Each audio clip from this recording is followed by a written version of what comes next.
재벌가 며느리 선아의 이중생활 완벽한 복수의 끝, 그리고 진정한 자유. 1.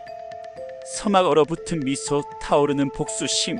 화려한 샹들리에가 눈부시게 빛나는 으리으리한 저택의 거실.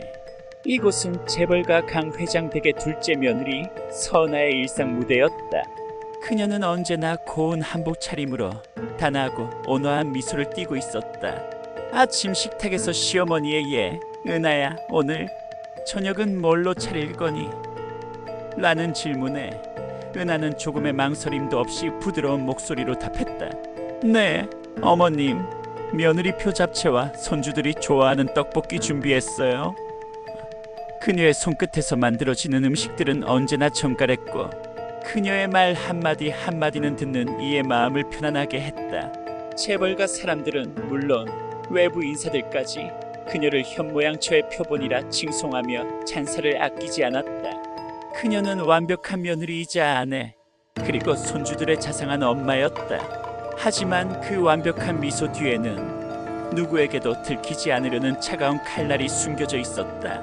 밤이 깊어지고 저택의 모든 불이 꺼지면 은하는 낮에 단아함을 벗어던지고 검은 가죽 재킷과 부츠로 무장한 채 어둠 속으로 사라졌다. 그녀의 눈빛은 더 이상 온화하지 않았다.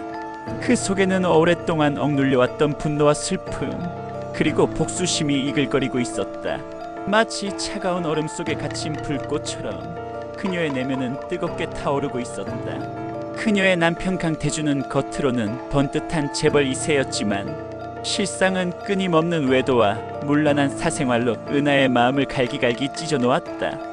그의 휴대폰에는 끊임없이 다른 여자들의 메시지가 도착했고 밤늦게 술에 취해 들어와서는 은하에게 폭언을 일삼았다. 시댁 식구들은 그런 태준의 행동을 묵인할 뿐만 아니라 은하를 투명인간 취급하며 무시와 멸시를 일삼았다. 시어머니는 은하의 출신이 미천하다며 대놓고 무시했고 시누이들은 은하를 하녀처럼 부려먹었다. 은하는 이 집안의 모든 것을 견뎌내야 했다. 그녀의 존재는 이 저택에서 그저 강씨 집안의 대를 이을 도구이자 거칠에 불과했다. 그러나 그녀를 복수기로 만든 결정적인 계기는 따로 있었다. 바로 5년 전 그녀의 부모님이 의문의 교통사고로 돌아가신 사건이었다. 당시 경찰은 단순 사고로 종결했지만 은하는 직감적으로 그 사고 뒤에 시댁의 검은 그림자가 드리워져 있음을 느꼈다. 부모님은 작은 무역회사를 운영하며 성실하게 살아가셨고 최근에는 강 회장 일가가 탐내는 신기술을 개발하고 있었다. 부모님의 회사를 강 회장 일가가 탐냈고 그 과정에서 어떤 음모가 있었음을 은하는 확신했다. 사랑하는 부모님을 잃고 자신마저 이 지옥 같은 삶에 갇히게 만든 이들에게 은하는 피해 복수를 맹세했다. 그녀의 복수는 단순히 감정적인 분풀이가 아니었다. 그것은 빼앗긴 존엄성을 되찾고 부모님의 억울함을 풀어주기 위한 철저히 계산되고 은밀하게 진행되는 차가운 전쟁이었다. 그녀는 더 이상 순진한 선아가 아니었다. 그녀는 복수를 위해 태어난 새로운 존재였다. 복수의 서막 치밀한 계획과 첫 번째 타격. 은하의 복수는 마치 거대한 퍼즐을 맞추는 것과 같았다. 그녀는 먼저 시댁의 재정 흐름과 강태준의 사업 구조를 면밀히 분석했다. 낮에는 완벽한 며느리로 위장하며 집안의 모든 정보를 흡수했다. 시어머니의 서재에 몰래 들어가 서류를 확인하고 남편의 통화 내용을 엿듣는 등 그녀는 마치 그림자처럼 움직였다. 밤에는 그림자라는 이름의 해커 조력자와 함께 수집한 정보들을 조합하고 계획을 세웠다. 그림자는 은하가 유일하게 믿고 의지하는 존재였다. 그는 은하의 부모님 사건에 대한 진실을 함께 파헤치며 그녀의 복수를 물심양면으로 도왔다. 그림자는 과거 강 회장 일가에게 피해를 입었던 이들의 모임에서 은하를 만났고 그녀의 복수심에 깊이 공감하며 기꺼이 그녀의 그림자가 되어 주었다. 첫 번째 복수의 타깃은 강태준의 해외 투자 계약이었다. 태준은 막대한 이익이 걸린 이 계약에 모든 것을 걸고 있었다. 그는 이 계약을 통해 자신의 입지를 굳히고 강 회장에게 인정받으려 했다. 은하는 그 계약이 태준의 사업에 치명적인 독이 될 수 있도록 조작할 계획을 세웠다. 그녀는 그림자와 함께 태준의 계약 내용을 분석했고 계약서에 미묘한 허점을 만들어 태준이 스스로 함정에 빠지도록 유도하기로 했다. 어느 날 태준이 잠시 서재를 비운 사이 은하는 능숙하게 서재에 잠입했다. 그녀는 태준의 서류 가방에서 핵심 계약서 사본을 빼돌렸다. 심장이 쿵쾅거렸지만 그녀는 침착하게 행동했다.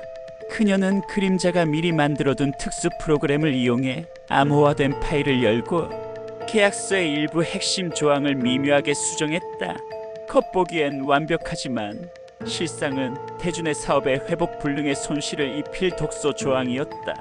예를 들어 특정 원자재의 공급망에 대한 조항을 교묘하게 변경하여 향후 발생할 수 있는 공급 차질에 대한 책임을 태준에게 전가하도록 만들었다. 그녀는 수정된 파일을 다시 태준의 서류 가방에 넣어두었다. 마치 아무 일도 없었던 것처럼. 그녀의 손끝에서 차가운 미소가 번졌다. 강태준, 당신이 쌓아올린 모든 것을 내가 하나씩 무너뜨려 줄게. 며칠 후 태준은 해외 출장을 떠났다. 은하는 공항까지 배웅하며 다정한 아내의 모습을 연기했다. 그녀는 태준의 넥타이를 매만지며 걱정스러운 표정으로 말했다. 몸 조심해서 다녀오세요. 여보, 당신이 없는 동안 집 잘 지키고 있을게요. 태준은 은하의 다정함에 의심 없이 그녀의 이마에 가볍게 입 맞추고 비행기에 올랐다. 그의 모습이 시야에서 사라지자마자 은하의 눈빛은 차갑게 식었다. 그녀의 속마음은 비웃음으로 가득했다. 당신이 없는 동안 당신이 쌓아올린 모든 것을 무너뜨려 줄게. 당신이 나에게 했던 것처럼. 태준이 떠나자마자 은하는 그림자가 있는 은밀한 아지트로 향했다. 그림자는 은하가 보낸 수정된 계약서 파일을 분석하며 말했다. 이대로 계약이 진행되면 강태준 씨는 막대한 손실을 입을 겁니다. 단순한 실수로 보이겠지만 회복 불능의 타격이 될 거예요. 특히 이번 계약의 상대방 회사는 과거 강 회장과 악연이 있는 곳이라 더욱 철저하게 강태준 씨를 압박할 겁니다. 은하의 얼굴에는 일말의 망설임도 없었다. 잘 됐네. 그 정도는 되어야 내가 겪었던 고통을 조금이나마 알 수 있겠지. 그들이 나에게 주었던 고통에 비하면 이건 아무것도 아니야. 그녀의 목소리는 차갑게 가라앉아 있었다. 복수의 첫 단추가 성공적으로 채워졌다. 3. 위기와 반전 드러나는 그림자, 예상치 못한 조력자. 그러나 은하의 복수는 예상치 못한 변수를 맞이했다. 태준의 사업 파트너 중 한 명인 최 이사가 은밀히 그녀를 주시하고 있었던 것이다. 최 이사는 강 회장 일가의 사업에 오랜 기간 깊숙이 관여해왔던 인물로 뛰어난 통찰력과 날카로운 직감을 가지고 있었다. 그는 태준의 해외 계약서의 미묘한 이상 징후를 감지했고 그 배후에 누군가 있음을 직감했다. 그는 태준의 사업이 너무나 순조롭게 진행되는 것에 의문을 품었고 작은 균열이 큰 파장을 불러올 수 있음을 본능적으로 느꼈다. 그리고 그의 촉은 완벽해 보이는 재벌가 며느리 선아에게로 향했다. 며칠 후 은하는 시어머니와 함께 자선 행사에 참석했다. 화려한 드레스를 입고 우아하게 미소 짓는 그녀는 모두의 찬사를 받았다. 그때 최 이사가 그녀에게 다가왔다. 선아 씨, 오랜만이네요. 여전히 아름다우십니다. 겉으로는 예의 바른 인사였지만 그의 눈빛은 은하를 꿰뚫어 보는 듯했다. 은하는 순간 긴장했지만 이내 평정심을 되찾고 미소로 답했다. 최 이사님도 잘 지내셨어요? 요즘 남편 사업 때문에 많이 바쁘시죠? 최 이사는 의미심장한 미소를 지으며 말을 이었다. 덕분에요. 그런데 강태준 씨가 이번 해외 계약건으로 꽤 고심하는 것 같던데 혹시 선아 씨도 뭔가 아시는 게 있으신가요? 제가 알기로는 강태준 씨가 워낙 꼼꼼한 성격이라 이런 실수는 잘 안 하는데 말이죠. 은하는 애써 태연한 척하며 말했다. 글쎄요, 저는 잘 모르는 일인데요. 남편 사업에는 제가 관여하지 않았어요. 최 이사는 고개를 끄덕이며 말했다. 하긴 선아 씨는 가정에 충실한 분이시죠. 하지만 가끔은 가장 가까운 곳에 숨겨진 진실이 있는 법이죠. 완벽해 보이는 것에도 빈틈은 생기기 마련이니까요. 그의 마지막 말은 은하의 심장을 쿵 내려앉게 했다. 최 이사는 의미심장한 미소를 지으며 자리를 떠났다. 은하는 그의 뒷모습을 보며 싸늘한 한기를 느꼈다. 그녀의 완벽한 가면이 흔들리기 시작한 것이다. 최 이사는 은하에 대한 의심을 거두지 않고 그녀의 과거를 파헤치기 시작했다. 그는 은하의 부모님이 돌아가신 교통사고가 단순한 사고가 아니라는 것, 그리고 그 사고 뒤에 강 회장 일가의 검은 거래와 비리가 얽혀 있다는 결정적인 증거들을 찾아낸 것이다. 강 회장 일가가 은하 부모님의 신기술을 강탈하기 위해 치밀하게 계획했고, 그 과정에서 은하 부모님의 죽음을 방조했거나 심지어 개입했을 가능성까지 드러났다. 최 이사는 과거 강 회장에게 약점을 잡혀 어쩔 수 없이 협력해왔지만 그들의 탐욕과 비정함에 깊은 환멸을 느끼고 있었다. 그는 은하의 복수가 단순한 개인적인 원한이 아니라 거대한 사회적 부조리에 대한 저항임을 깨달았다. 그는 자신의 양심과 정의감을 따르기로 결심했다. 고뇌 끝에 최 이사는 은하에게 은밀히 접근하여 자신이 알아낸 진실과 함께 그녀를 돕겠다는 의사를 밝혔다. 그는 자신이 가진 모든 정보와 네트워크를 은하에게 제공하겠다고 제안했다. 처음에는 그를 경계했던 은하는 최 이사가 내민 결정적인 증거들과 진심, 어린 태도를 보고 그를 신뢰하게 되었다. 최 이사는 은하의 부모님 사고 현장에서 발견된 강 회장 측근의 차량 블랙박스 영상, 그리고 그들이 주고받은 은밀한 통화 녹취록까지 제시했다. 은하는 눈물을 흘리며 그 증거들을 확인했다. 5년간 그녀를 짓눌렀던 의심이 확신으로 바뀌는 순간이었다. 이제 은하의 복수는 개인적인 차원을 넘어 강 회장 일가의 비리를 세상에 폭로하고 사회적 책임을 묻는 거대한 싸움이 되었다. 그들은 한 배를 탄 동지가 되었다. 4. 최후의 결전, 진실의 폭발과 파멸의 시작. 은하와 최 이사는 그림자와 함께 치밀한 최종 계획을 세웠다. 강 회장 일가의 불법 비자금 내역, 불법적인 사업 거래, 탈세, 그리고 은하 부모님의 죽음에 얽힌 진실을 증명할 결정적인 증거들을 모아 언론과 검찰에 동시에 터뜨릴 준비를 했다. 그들의 목표는 단순히 대중과 시댁을 무너뜨리는 것을 넘어 그들의 추악한 민낯을 세상에 드러내고 사회적 책임을 묻는 것이었다. 은하는 강 회장 일가가 소유한 모든 기업의 회계 장부를 분석하고 숨겨진 페이퍼 컴퍼니와 참여한 계좌들을 추적했다. 그림자는 디지털 증거들을 확보했고 최 이사는 내부 고발자들을 설득하여 결정적인 증언을 확보했다. 모든 준비가 끝난 날 밤, 은하는 시댁 가족 식사 자리에서 마지막 가면을 벗어던지기로 결심했다. 평소처럼 다정한 미소를 지으며 식사를 준비하고 시어머니의 잔소리에도 고개를 끄덕였다. 그녀는 마지막까지 완벽한 며느리였다. 하지만 그녀의 심장은 폭풍전야처럼 요동치고 있었다. 식사가 끝나갈 무렵 은하는 모두의 시선이 자신에게 쏠린 것을 확인한 후 차가운 목소리로 말했다. 어머님, 아버님, 그리고 여보, 제가 오늘 아주 흥미로운 이야기를 들려드릴까 해요. 바로 저희 집안의 아주 오래된 비밀에 대한 이야기죠.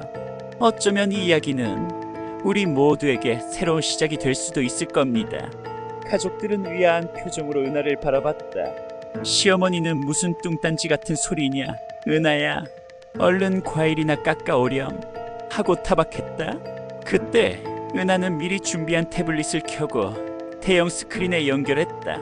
화면에는 강 회장 일가의 불법 비자금 내역, 태준이 해외 계약건에서 저지른 비리, 그리고 은하 부모님의 죽음과 관련된 충격적인 증거 자료들이 차례로 나타났다. 은하 부모님 사고 현장에서 강 회장 측근의 차량이 포착된 블랙박스 영상, 강 회장과 그의 비서가 은하 부모님의 신기술을 강탈하기 위해 주고받았던 은밀한 통화 녹취록, 태준의 해외 계약 조작으로 인해 발생한 막대한 손실, 예상 보고서 등이 적나라하게 공개되었다. 가족들은 경악했고 태준은 분노에 휩싸여 스크린을 향해 달려들었다. 내가 감히 무슨 짓을 하는 거야? 당장 꺼. 미쳤구나. 선아. 태준이 소리쳤지만 은하는 흔들림 없었다. 그녀는 오히려 싸늘하게 웃으며 태준의 팔을 뿌리쳤다. 이건 시작일 뿐이에요, 여보. 제가 겪었던 고통에 비하면 이건 아무것도 아니죠. 이제 세상이 당신들의 진짜 얼굴을 알게 될 거예요. 당신들이 어떻게 부모님의 피를 묻혀가며 이 불을 축적했는지, 그리고 나를 어떻게 짓밟았는지 말이죠. 그녀의 목소리에는 일말의 망설임도 두려움도 없었다. 그 순간 미리 대기하고 있던 언론사 기자들과 검찰 수사관들이 저택 안으로 들이닥쳤다. 은하와 최 이사의 계획대로 모든 증거가 세상에 공개되고 강 회장 일가는 발칵 뒤집혔다. 플래시 세례가 터지고 기자들의 질문이 빗발쳤다.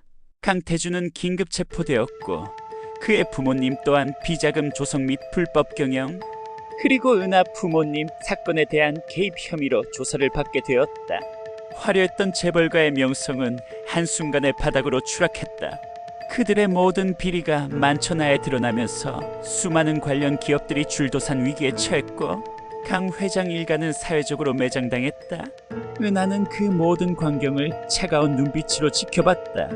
그녀의 복수는 완벽하게 성공했다. 에필로그 복수, 그 너머의 삶, 그리고 진정한 자유. 은하의 복수는 성공적이었다. 그녀는 자신을 짓밟았던 이들을 법의 심판대에 세웠고 사랑하는 부모님의 억울함을 풀었다. 강 회장 일가는 모든 것을 잃고 몰락했다. 하지만 그녀의 마음속에는 승리감과 함께 알 수 없는 공허함이 찾아왔다. 복수심으로 가득했던 삶의 목표가 사라지자 그녀는 마치 나침반을 잃은 배처럼 방황했다. 복수의 끝은 무엇이며 과연 그 끝은 행복할 수 있는가? 그녀는 스스로에게 끊임없이 질문했다. 복수를 통해 얻은 것은 해방감이었지만 동시에 삶의 큰 부분을 차지했던 목표의 상실감이었다. 최 이사는 그런 은하에게 새로운 삶의 방향을 제시했다. 은하 씨의 용기 덕분에 많은 이들이 진실을 알게 됐습니다. 은하 씨는 이제 더 이상 복수의 화신이 아닙니다. 이 세상에는 여전히 은하 씨의 도움이 필요한 사람들이 많습니다. 은하 씨의 지혜와 용기가 필요한 곳이요. 은하는 재벌가와의 모든 관계를 청산하고 자신의 이름 서은하로 새로운 삶을 시작했다. 그녀는 더 이상 가면을 쓸 필요가 없었다. 낮에는 천사처럼 웃고 밤에는 복수기처럼 차가웠던 이중 생활은 끝이 났다. 그녀는 자신의 모든 것을 바쳐 복수를 완성했지만 그 과정에서 얻은 것은 단순한 복수 이상의 것이었다. 바로 자신의 존재 이유와 새로운 삶의 가치였다. 은하는 최 이사 그리고 그림자와 함께 정의구현 네트워크라는 비영리 단체를 설립했다. 그들은 사회 부조리로 고통받는 약자들을 돕고 기업의 비리와 권력 남용을 고발하는 일에 매진했다. 은하는 자신의 경험을 바탕으로 억울하게 피해를 입은 사람들의 목소리를 대변하고 그들이 진실을 찾고 정의를 구현할 수 있도록 도왔다. 그녀는 특히 자신처럼 권력의 희생양이 된 이 여성들과 소외된 이웃들에게 깊은 공감을 표하며 그들의 아픔을 치유하는 데 앞장섰다. 그녀의 이야기는 많은 이들에게 용기와 희망을 주었고 그녀는 더 이상 복수심에 사로잡힌 존재가 아닌 사회의 어두운 면을 밝히는 강인한 여성으로 거듭났다. 그녀는 언론과 대중에게 정의의 등불이라 불리며 존경받기 시작했다. 시간이 흘러 은하는 더 이상 과거의 상처에 갇히지 않았다. 그녀는 복수의 끝에서 진정한 자신을 찾았고 빼앗겼던 존엄성뿐만 아니라 타인의 아픔에 공감하고 변화를 이끌어내는 삶의 가치를 발견했다. 그녀의 미소는 이제 진정으로 따뜻하고 평온했다. 그녀는 복수 그 자체에서 행복을 찾은 것이 아니라 복수를 통해 얻은 자유와 새로운 삶의 의미에서 진정한 행복을 발견했다. 그녀의 삶은 여전히 쉽지 않았지만 이제 그녀는 어떤 어려움에도 굴하지 않고 당당히 맞설 수 있는 강인함을 가지게 되었다. 복수의 끝에서 그녀가 찾은 것은 파멸이 아닌 새로운 시작이었다. 그녀는 이제 더 넓은 세상을 향해 자유로운 날갯짓을 시작했다. 그녀는 이제 서은하라는 이름으로 자신의 삶을 온전히 살아갈 수 있게 되었다. 구독과 좋아요는 사랑입니다.